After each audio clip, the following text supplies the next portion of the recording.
நம்ம திரும்ப திரும்ப எப்படி யோசித்தாலும் ஒரு விஷயம் புரியாத ஒன்று. கடந்த ஒரு சில வருடங்களுக்கு உள்ள பார்த்தீங்க அப்படின்னா பாலியல் குற்றங்கள் அதிகமாக நடந்துக்கிட்டு இருக்கு. இதை பற்றி நம்ம கண்டிப்பாக பேசியே ஆகணும். ஏன் கண்டிப்பாக பேசி ஆகணும்? வீடியோ பார்க்குற எல்லாருக்குமே குழந்தைகள் இருக்கும், குடும்பம் இருக்கும். அது தவிர அக்கம் பக்கத்தில் எல்லா இடத்துலையும் பார்த்தீங்க அப்படின்னா பெண் பிள்ளைகள் இருக்காங்க. இந்த பெண் பிள்ளைகளின் பாதுகாப்பு, அது போக பார்த்தீங்கன்னா ஆண் பிள்ளைகளுக்கும் பாதுகாப்பு தேவை. இன்றைக்கி இருக்கிற சூழ்நிலைக்கு இந்த மாதிரியான விஷயங்களை கருத்தில் கொண்டு தான் நம்ம யூடியூப்ல வீடியோ ஆபாசங்களாக போடுறவங்களை பற்றி, இல்லை அதில் தவறான செயல்களை செஞ்சு சம்பாதிக்கிறவங்களை பற்றி நம்ம ஒரு சில விஷயங்களை இப்போ கடந்தாண்டு பேசிக்கிட்டே இருக்கோம். இப்போ நம்ம வீட்டில் இருக்க பெண்கள் மட்டுமே பெண்கள் கிடையாது, பெண் பிள்ளைகள் மட்டுமே பெண் பிள்ளைகள் கிடையாது. ஏற்ற வீட்டில், அடுத்த வீட்டில், அந்த தெருவில் எல்லா இடத்துலையும் பார்க்கும்போது பெண் பிள்ளைகளின் பாதுகாப்பு, அதுபோக பெண் பிள்ளைகளின் சுதந்திரம், அதே மாதிரி ஆண் பிள்ளைகளுக்கும் பாதுகாப்பு தேவை. அவங்கள பற்றி நம்ம எந்த விஷயமும் தெரிஞ்சுக்காமல் இருக்குது, இல்லை அவங்க என்ன செய்கிறாங்க நடவடிக்கை செய்யாமல் இருக்குது, இந்த மாதிரியான விஷயங்களே வந்து பார்த்திங்கன்னா இன்றைக்கி இந்த பாலியல் குற்றங்கள் அதிகமாக வர்றதுக்கு காரணமாக இருக்குது. இது என்னுடைய கருத்து. இந்த பாலியல் குற்றங்கள் அதிகமாகிறதுக்கு மூலதனமாக இருக்கிறது பார்த்திங்கன்னா வீடியோஸ். அது இன்ஸ்டாகிராம் அண்ட் ஃபேஸ்புக் எல்லாத்துலேயுமே வர வீடியோஸ் நிறையா வந்துக்கிட்டு இருக்கு. இதை பற்றின ஒரு விழிப்புணர்வு மக்களுக்கு கிடையவே கிடையாது. எவனோ ஒருத்தர் போகிறான், எவனோ ஒருத்தர் பார்க்குறான்னு நினச்சிக்கிட்டு இருக்காங்க. நம்ம வீட்டு ஆளுகளும் அதை பார்க்குறாங்க, நம்ம வீட்டு பிள்ளைகளும் அதில் இருக்குதுங்க, நம்ம வீட்டில் இருக்கவங்களை தவிர பக்கத்து வீட்டில் இருக்கவங்களும் அதை பார்க்குறாங்க. இந்த மாதிரியான விஷயங்களை யாரும் யோசிக்கிறதே கிடையாது. ஒரு பக்கத்து வீட்டில் இருக்க ஒரு பெண் பிள்ளையை வந்து அதுக்கு அடுத்த வீட்டில் இருக்க ஒரு பெரியவர் வந்து தப்பாக நடந்துக்க முயற்சி பண்ணுறாருன்னா அவருடைய எண்ணம் வந்து எப்படி அப்படி மாறுச்சு அப்படின்னு நீங்கள் ஆழ்ந்து யோசிச்சிங்கன்னா ஒரே விஷயம், ஏதாவது ஒரு தவறான விஷயத்தை பார்த்துருப்பாரு, மனசில் பதிஞ்சிருச்சு, தவறு செய்ய தூண்டி இருக்கு. இந்த பாலியல் குற்றங்கள் அதிகமாகிட்டு இருக்கும்போது நம்ம ஒரு பயத்தோடு தான் நம்ம வாழ்கிற மாதிரி இருக்குது. ஏன்னா பெண் பிள்ளைகளின் சுதந்திரமும் பெண் பிள்ளைகளுக்கான எதிரான குற்றச்செயல்களை புரியவங்களும் அதிகமாகிக்கிட்டே இருக்காங்க. இதுக்கு மூல காரணம் இந்த செல்ஃபோனு. இந்த செல்ஃபோனில் பார்க்குற விஷயங்கள், செல்ஃபோனில் அடுத்தவங்க பார்க்குற விஷயங்கள். அடுத்தவங்க பார்க்கும்போது அது ஒரு அவங்களுக்கு வந்து காமத்தை தூண்டுறதாவோ, காம உணர்வை தூண்டுவதாவோ இருக்கும் பொழுது அந்த இடத்துல இருக்க எல்லாரையுமே அவன் காமமாக தான் பார்க்குறானே தவிர கூட பிறந்த அக்கா தங்கச்சி அண்ணன் தம்பி அவனும் பார்க்குறது கிடையாது. ஏன்னா மது போதைக்கு அடிமையானவங்க, கஞ்சா போதைக்கு அடிமையானவங்களுக்கு இது புரியும் நான் சொல்கிறது. ஏன்னா இந்த போதையை பயன்படுத்துகிற எல்லாருக்குமே கண்ணு வந்து வேறு மாதிரி தான் வேலை செய்யும்.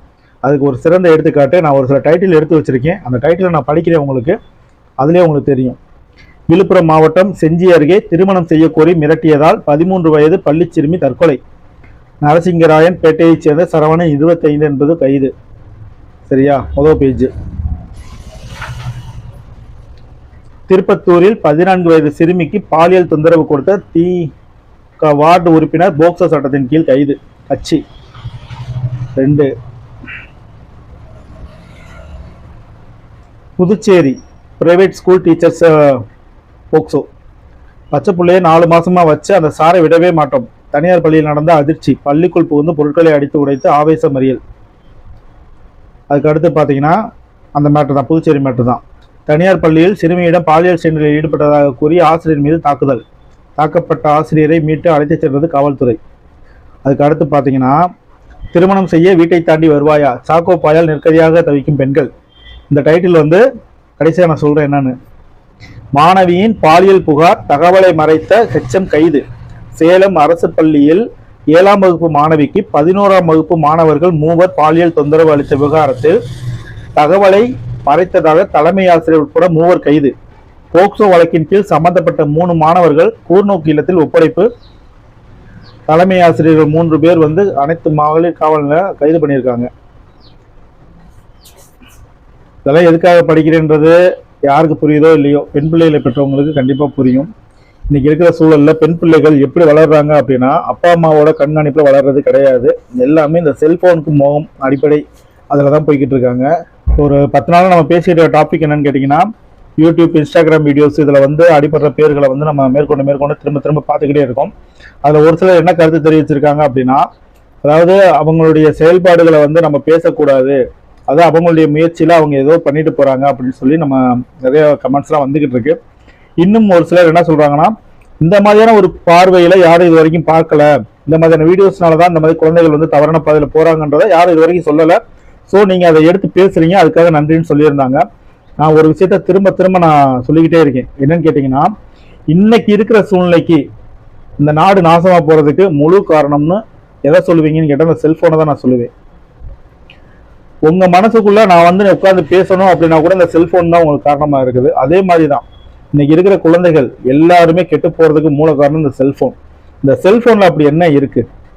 நீங்கள் ஒன்றும் இல்லை, ஃபேஸ்புக் ஓப்பன் பண்ணுங்கள், வாட்ஸ்அப் ஓப்பன் பண்ணுங்கள், ட்விட்டர் ஓப்பன் பண்ணுங்கள், இன்ஸ்டாகிராம் ஓப்பன் பண்ணுங்க. இந்த மாதிரியான வெப் பேஜஸ் ஓப்பன் பண்ணும்போது, அப்ளிகேஷன்ஸ் ஓப்பன் பண்ணும்போது உங்க கண்ணில் அதிகமாக படுற வீடியோக்கள் என்ன, அந்த மாதிரியான வீடியோக்கள் ஏன் வருது, அந்த மாதிரியான வீடியோக்களை யார் பதிவேற்றம் செய்யறாங்க, அந்த மாதிரியான வீடியோக்களுக்கு யார் முதலிடம் கொடுக்குறாங்க, இதுதான் என்னுடைய கேள்வி. இது எல்லாத்தையும் சுத்தி பார்த்தீங்க அப்படின்னா எங்கேயாவது ஒரு முற்றுப்புள்ளியா போய் நிற்கும். இங்க எல்லாமே பார்த்தீங்கன்னா சங்கிலி தொடர் தான். அண்ணன் தம்பி மாமே மச்சான் உறவு முறைகள் இருக்கு பார்த்தீங்களா, இதே மாதிரி தான். உங்களுடைய செல்போன்ல, உங்க அப்பாவுடைய செல்போன்ல, உங்க அண்ணனுடைய செல்போன்ல நம்பர்ஸ் சேவ் பண்றீங்கல்ல, மாமா அக்கா அண்ணன் தம்பி எல்லாரும் செல்போன் சேவ் பண்றீங்கல்ல, இந்த சேவ் பண்ண செல்போன் நம்பர்ல தான் ஒவ்வொருத்தரும் ஃபேஸ்புக் ஓப்பன் பண்றீங்க, வாட்ஸ்அப் ஓப்பன் பண்றீங்க, இன்ஸ்டாகிராம் ஓப்பன் பண்றீங்க. இந்த ஃபோன் நம்பர்ஸ் ஃபுல்லுமே பார்த்தீங்கன்னா ஒவ்வொரு கான்டாக்ட்ஸும், அந்த கான்டாக்ட்ஸ் லிஸ்ட் இருக்கு பார்த்தீங்களா, அந்த லிஸ்ட்ல வந்து சர்க்குலேஷன் ஆகிக்கிட்டே இருக்கும். நீங்க ஒரு ஃபேஸ்புக் ஓப்பன் பண்ண உடனே உங்க லிஸ்ட்ல இருக்க ஃப்ரெண்ட்ஸ் லிஸ்ட் புதுசா வந்து உங்களுக்கு அப்ளை ஆகும், பார்த்துருப்பீங்க. உங்க மாமாவோ அண்ணனோ தம்பியோ வந்து அந்த ஃபேஸ்புக் வச்சிருந்தாங்கன்னா அவங்களுடைய டீட்டெயில் வந்து நிற்கும். அதே நம்ம மாமா வந்திருக்காரு ஃபேஸ்புக்கில், டக்குன்னு டிக் பண்ணுவோம். அண்ணன் வந்திருக்காரு டிக் பண்ணுவோம். பெரியப்பா வந்திருக்காருன்னு டிக் பண்ணுவோம். இதை யாராவது ஒருத்தர், பெரியப்பையும் சித்தப்பையும் மாமன் மச்சான் அண்ணன் தம்பி, இதில் யாராவது ஒருத்தர் தவறான விஷயத்த பார்த்துருக்காங்க அப்படின்னா, இங்கே டிக் பண்ணியிருக்காங்கல்ல, அவர் அக்செப்ட் பண்ணியிருக்காங்கல்ல, அவர் ஓப்பன் பண்ணி பார்த்துருக்காங்கல்ல, அத்தனை பேருக்கும் அந்த படம் சர்க்குலேஷன் ஆகும். இந்த விஷயம் எத்தனை பேருக்கு தெரியும்? உங்களை பார்க்க வைக்கிறது யாருன்னு கேட்டிங்கன்னா, எங்கேயோ ஒருத்தர் ஓப்பன் பண்ண வெப்பேஜ். அவர் ஓப்பன் பண்ண வெப்பேஜ் என்ன ஆகும்னா, அவர் சேவ் பண்ணியிருக்க கான்டாக்ட் மூலமா, நீங்கள் சேவ் பண்ணியிருக்க கான்டாக்ட் மூலமா லிங்க் ஆயிரும். அதனால அவங்க ஒரு தடவை ஒரு விஷயத்த பார்த்தா அதே விஷயத்த உங்களுக்கும் காட்டும். நீங்கள் ஒரு தடவை பார்த்துட்டீங்கன்னா உங்கள் கான்டாக்ட் லிஸ்ட்டில் இருக்குது பார்த்தீங்களா, அத்தனை பேருக்கும் அது அங்கே சர்க்குலேஷனில் போகும். இப்படித்தான் ஒருத்தர் பார்க்குற ஒரு தவறான செயலோ ஒரு நல்ல செயலோ டிரான்ஸ்பரண்ட் மூலமாக மாறி மாறி மாறி மாறி சிறுசுல இருந்து பெருசு வரைக்கும் சர்க்குலேஷன் ஆகிக்கிட்டே இருக்கும். நான் சொல்ற விஷயங்கள் என்ன, சின்னவங்களுக்கு தெரியாம பெரியவங்க திருட்டுத்தனம் பண்றோம்னு சொல்லிட்டு மூலையில உட்காந்துக்கிட்டு ஒரு தவறு செய்றீங்கன்னு வச்சுக்கோங்க, அது உங்களோட போயிடாது. இந்த பயவுல இருக்கான் பார்த்தீங்களா, இவன் எல்லாத்தையுமே வந்து உள்ள ரிசீவ்டில் வச்சிருப்பான். வச்சிருந்தா மட்டும் இல்லை, நீ என்னென்ன பார்த்துருக்கியோ அதை ஃபுல்லாக உன் சம்மந்தப்பட்ட எல்லாருக்கும் சென்ட் பண்ணுறேன்னு சொல்லிட்டு ரிக்வஸ்ட் அனுப்பிடுவான். அதனால இருக்கிறதுலே பெரிய குட்டிச்சாத்தான் இந்த ஃபோன் தான். அதனால தான் நாங்கள் என்ன சொல்கிறோன்னா, ஒருத்தரை வந்து நீங்கள் அக்செப்ட் பண்ண உடனே அந்த அக்செப்ட் பண்ணுறீங்கல்ல, அவங்களுடைய உள்ள போய் பார்த்தீங்கன்னா அவங்க ஒரு 40 லிஸ்ட் வச்சிருப்பாங்க, ஃப்ரெண்ட்ஸ் லிஸ்ட்டு. அந்த 40ல் ஒருத்தர் ஒரு தவறை செஞ்சுருந்தாருன்னா அந்த 40 பேருக்கும் அது போகும். 41வது ஆவலாக உங்களுக்கும் வரும். உங்களுக்கு வந்த உடனே என்ன ஆகும், உங்களுடைய ஃபோனில் இருக்க எல்லா லிஸ்ட்டுக்கும் போகும். இதுதான் இங்கே தாரக மந்திரம். இந்த ஃபோனோட வேலையே அதுதான். எங்கேயோ ஆரம்பிச்சு எங்கேயோ வந்து முடிகிற மாதிரி இருக்குதுல்ல, ஆனால் இது எல்லாமே காரணம் வந்து செல்ஃபோனில் இருக்க சர்க்குலேஷன். அந்த வேலை தான் அதான், அதோட வேலையே அதுதான்.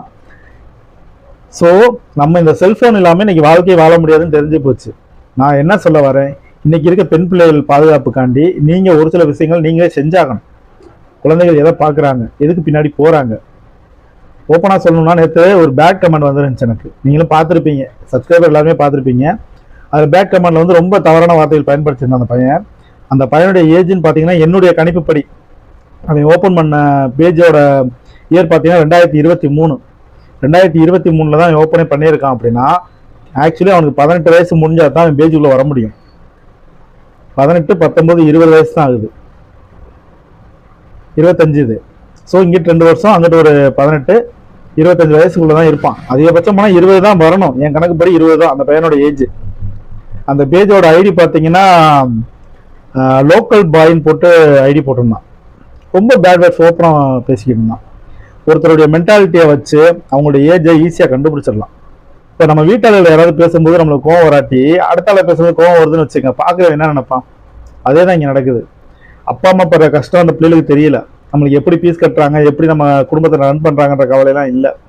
எங்கேயோ ஒரு வீடியோ போடுற ஒரு பொண்ணையோ ஆணையோ ஒருத்தர் வந்து கேள்வி கேட்டாலோ திட்டுனாலோ அவங்களுக்கு ஆதரவாக கேள்வி கேட்குற ஆளை திட்டுற ஆளை வந்து இவங்க பாயிண்ட் பண்ணி தவறான வார்த்தைகளை உபயோகிச்சுக்கிட்டே இருக்காங்க. தவறான வார்த்தைகள் அப்படின்னாலே உங்களுக்கு தெரியும், ஓப்பனாக சொல்றதுக்கு தேவையில்லை. ஏன்னா இந்த தவறான வார்த்தைகளை பேசியே இன்னைக்கு வந்து சினி ஃபீல்டுக்குள்ள போனவங்களும் இருக்காங்க, கொஞ்சம் ஹையஸ்டா ராயல்ட்டியா வாழ்றவங்களும் இருக்காங்க. நம்மளுக்கு அது வேணாம்.